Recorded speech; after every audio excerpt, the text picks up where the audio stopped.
এই প্রতিবেশীর কথায় মন খারাপ কেন? প্রতিবেশীর কথায় মন খারাপ করবেন কেন? আসসালামু আলাইকুম রহমতুল্লাহ। সবাই আল্লাহর রহমতে সুস্থ আছেন, আমিও সুস্থ আছি। প্রতিবেশীরা অনেক কিছু অনেকে বলবে, আপনি সেটা নিয়ে বসে থাকবেন কেন? আপনি থেমে থাকবেন না, আপনি এগিয়ে যাবেন। আপনার কাজ যেটা আপনি করবেন। আপনি কি চুরি করছেন? না, আপনি চুরি করছেন না, আপনি কাজ করে খাচ্ছেন। আপনি রান্না করছেন, আপনি সেটা ভিডিও করছেন। এই ভিডিওতে সমস্যা কি? প্রতিবেশীদের কি সমস্যা? এটা তো আপনার ব্যাপার। আপনার পরিবার যদি আপনাকে সমর্থন করে তাহলে আপনি অবশ্যই ভিডিও করবেন। কেন করবেন না?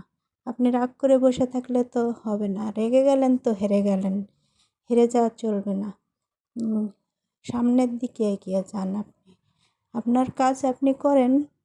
সমস্যাগুলো হলে আপনার পরিবার জানাবে।